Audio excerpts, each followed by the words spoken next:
The Heisman Trophy was presented to Colorado Buffalo's Travis Hunter Saturday night in New York City. On the same day, Army and Navy played with some pretty big names in attendance. And it looks like some of the biggest quarterback names that aren't involved with the 12-team playoff are indeed going to participate in their team's bowl games. This is QB Unfiltered, my take, the Heisman Trophy, and other random thoughts. I don't ever slow up, no I don't take shit. I got no love for the fakeness. If you wanna play tough and wanna hate this, I'll always show up and make a statement. All right, as I said last week, the selection of the best player in the country, college football, the Heisman Trophy, is kind of an abstract deal. It's very difficult a lot of times to select who actually is the best player in the country. And a lot of times there are a lot of subcategories that go into the voting process. And I spoke about a few of those things last week. And Travis Hunter won the award, and very, very deserving. But there was a little bit of voting with the Final Four, the Heisman finalists, that was somewhat of a head scratcher. We'll talk about that here in a second. But last week I talked about some of the extra criteria that went into selecting the Heisman winner. Things like statistics, teams' records. And I'll tell you what, in regards to the records, your team cannot lose late. If you do, it's really going to have a negative effect on your Heisman chances. I think that really hurt Cam Ward losing to Syracuse a couple weeks ago. And then you've got conference affiliation. Now, this shouldn't go into play, but there are some other things that really shouldn't go into play either. It just is a simple fact that I think some of the more quote unquote iconic and well thought of conferences may have an advantage when it comes to selecting the Heisman Trophy winner.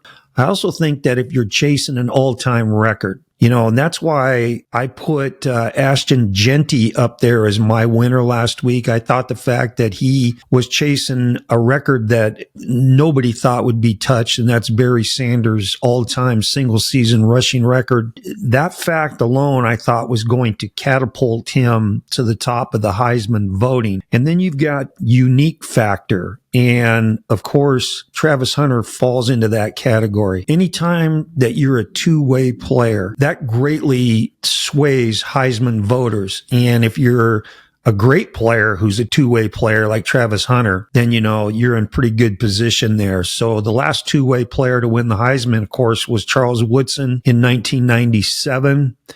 And then you've got the iconic program criteria, which, there are certain, I guess you could call them royalty programs in the country that if they've got a guy that's in the finals, that holds some weight. Okay. And then the position that you play, obviously the Heisman Trophy history is full of quarterbacks or running backs, right? And so those two positions, which are two of the more obvious high-profile positions on any football team, those are the guys that rack up statistics. Those are the guys that are on the highlight clips each night. And so if you're a quarterback or a running back, that usually helps you out. And then the final one is what I call a miscellaneous category. And I'm going to give you an example of that. Deion Sanders, the head coach for Colorado, that's a miscellaneous factor, right? One of the best college football players in the history of the game, one of the best cornerback and DBs in the history of the NFL. And he just so happens to coach the Colorado Buffaloes. And Travis Hunter, I think that may have come into the mix a little bit.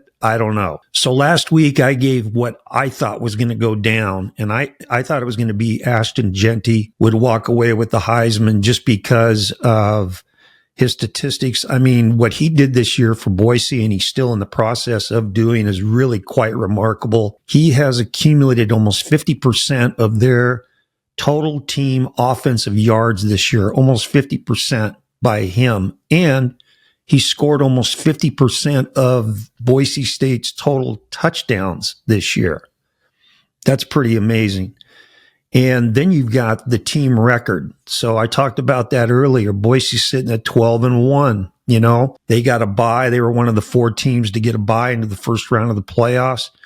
I thought that the record, the stats, him chasing Barry Sanders, and the fact that Genty is an unbelievable talent.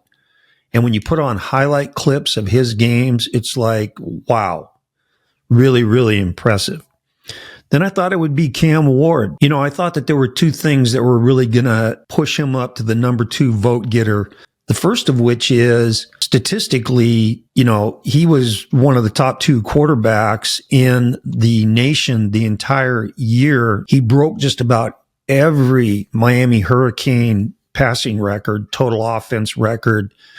And they've had a few pretty damn good quarterbacks go through their program. But the thing that I really thought was going to help him out was he was last week named the Davey O'Brien Award winner, which goes to the nation's top quarterback.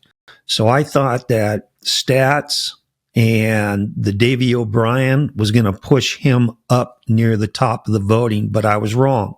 Then I had Travis Hunter sitting at number 3. Now, with Travis, the two-way player thing is really, really impressive. Really impressive. But if you took him as just a receiver and you put him in as a finalist as just a receiver, then Genty would have won the Heisman Trophy. And if you would have put Travis Hunter in as just a DB, he wouldn't have been in New York City as a Heisman finalist. But the fact that he played both ways and he was damn good on both sides of the ball. And I think what really cemented it for him was his last game where he had 10 catches for 116 yards and 3 tugs. And then on defense, he had a pick. And, you know, that's a Heisman performance. Anytime that you can do something that is really amazing stat line wise, and you do it in one of the last 2 games, particularly the last game before the Heisman voters get to do their thing, that really bodes well for you. And I think that's what pushed him over the top. The thing that I thought was going to keep him behind Cam Ward, though, and Genty was the fact that Colorado's got 3 losses. So when I say that win-loss record carries a lot of weight, you know, they had 3 losses. Travis Hunter won the award. And then you've got Dillon Gabriel. Now, I've said this all year long. The top 2 quarterbacks, the best 2 quarterbacks in the country have been Cam Ward and Dillon Gabriel. I've said that from before the season even started, like when they were back in spring ball. And I've also said that I think Dillon Gabriel is the most mechanically perfect quarterback in college football. He does everything right mechanics-wise. And I'm a huge believer in with a quarterback, it starts and ends with your feet. He has got hands down the best feet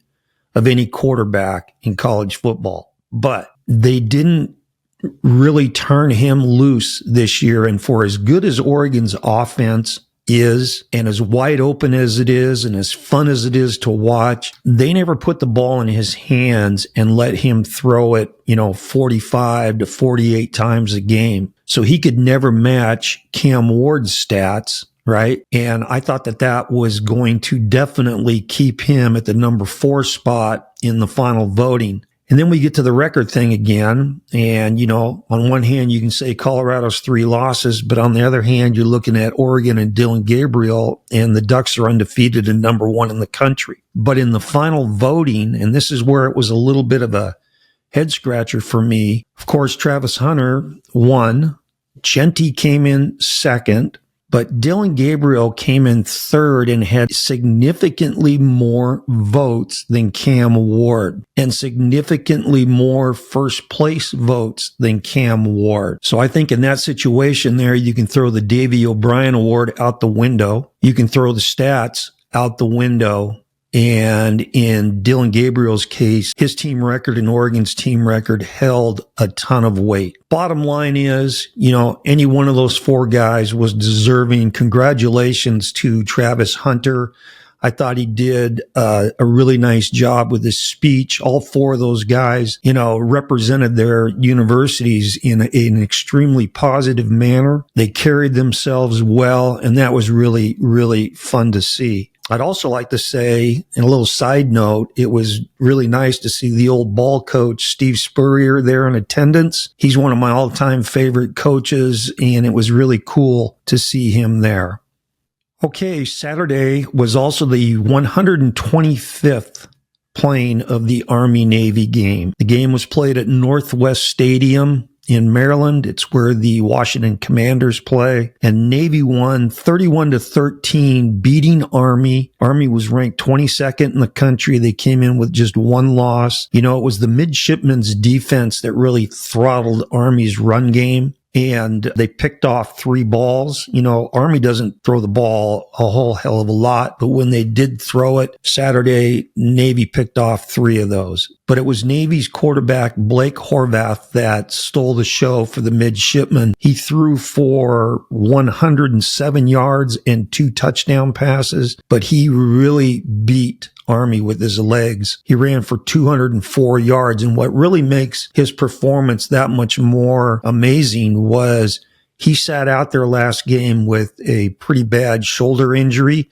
and he was questionable to play in this game. The Army-Navy game, the actual game itself is cool, and it really is a cherry on top when both teams come in and are pretty damn good, which was the case Saturday. But what really makes this game special is the pre-game festivities from both schools, both programs, both institutions march onto the field and go into the stands. They're in their dress unis with the overcoats and the hats, and it's just really, really cool. And the national anthem is really a neat deal, but they had some really special guests in attendance for this game. President-elect Donald Trump showed up with his Vice President, J.D. Vance, and Trump brought his whole crew with him to the game. So he had Elon Musk, Vivek Ramaswamy, Pete Hegseth, Tulsi Gabbard, and Speaker of the House, Mike Johnson. They were all up there in the VIP booth to watch the game, and that just added to the specialness of the Army-Navy game. That was really a great event.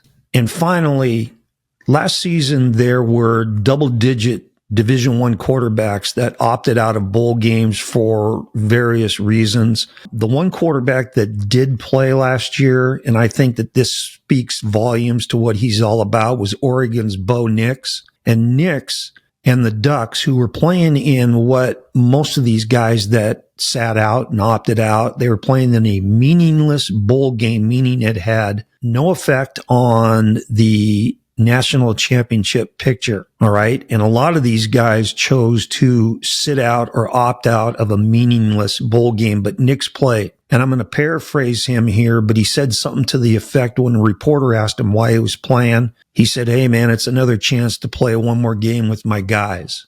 And that's what it's all about. And that really speaks to the type of guy I think that Bo Nix is. And that's the kind of guy you want in your locker room running your team as your starting quarterback. So this year, again, we've got a double-digit list of Division I quarterbacks that are opting out of bowl games. Now, last year, the major reasons were, the old business decision, which means I don't want to get hurt for my NFL career, which is just a load of shit. I mean, these guys play 12 games. They play a 12-game schedule. They could have got hurt at any point in time during those 12 weeks, but now they're going to sit out their bowl game and use that. I don't want to get a hurt deal. That doesn't fly with me, and then the business decision about the NFL. If I'm an NFL general manager, owner, head coach, offensive coordinator, I want my quarterback. I want the guy that I'm looking at drafting. I want him playing in the bowl game. Again, like with Bo Nix, that tells me a lot about what he's got going on right in here. But this year's reasons for opting out of the games are different. Most of the guys that are not playing in the bowl games this year, it's because of the transfer portal. Or another way to say it, it's because of the idiotic and destructive free agency going on in Division I football. And so these guys can't play for their team because they've already said that they're jumping in the portal and they're going to be playing for somebody else next year for more money and a guaranteed slot to start. So what does all this stuff mean for the bowl games? You know, it means that the lesser bowls, the ones that aren't involved in the 12-team playoff, the lesser bowls are going to start dropping by the wayside as we go here. And what that does is it eliminates the opportunity for teams, players, coaching staffs, support staff to get one more game in as a reward for a good or a great season. And that's a shame. You guys remember how the bowl games used to work? Think back to January 1st, long time ago. On New Year's Day, the Cotton Bowl, that started things off, right? You also had the Peach Bowl in there in the morning. And then everybody got geared up for the granddaddy of them all, the Rose Bowl in Pasadena, which was the Pac-8, the Pac-10, or the Pac-12 against the Big Ten. And that was the best game of the day by far.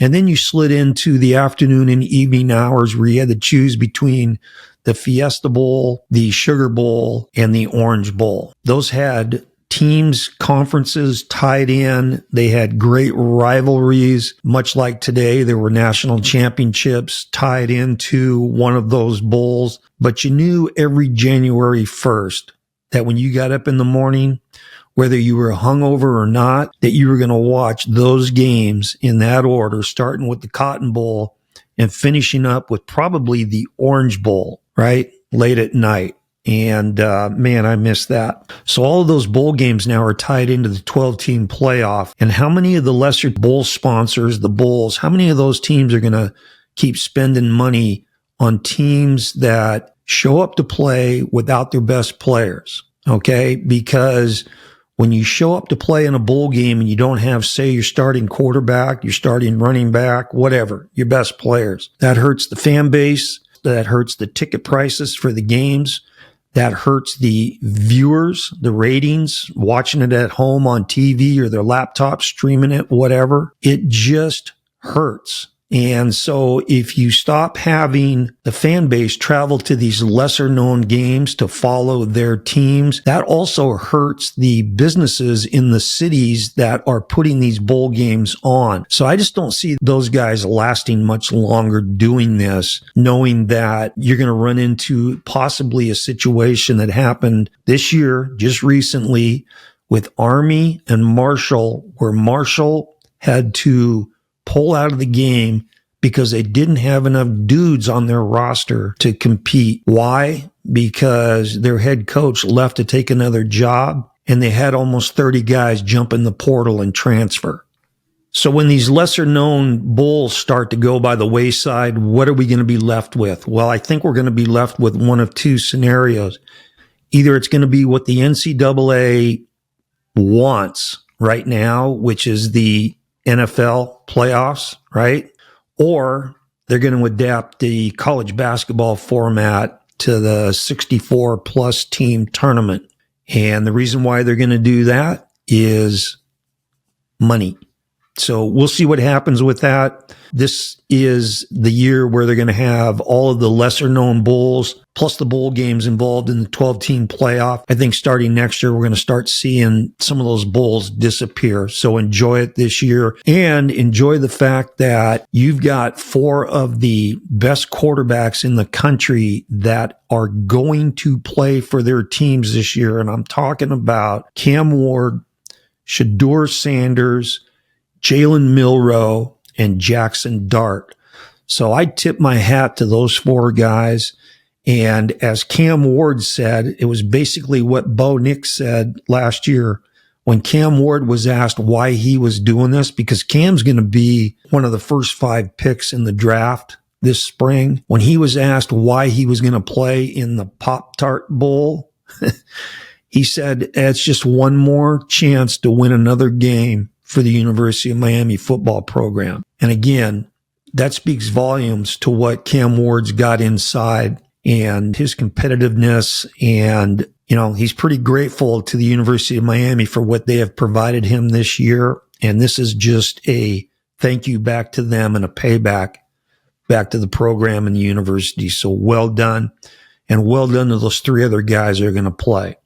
Okay, so hit that like button if you enjoy listening to my insight and my take on football, primarily offensive football, a little bit of coaching thrown in on the side, the passing game, and playing the most difficult position to play in all of sports, the quarterback position, then please hit the subscribe. I appreciate the support. Drop me a comment. Let me know what you thought of the Heisman ceremony, the voting order. Give me your thoughts on the college bowl lineup, what you see for the future of bowl games, and should players play for their teams in bowl games and finish out their career, or should they opt out of the last game of their career? Let me know. Okay, this is QB Unfiltered, and remember, always throw the ball short to guys who can score.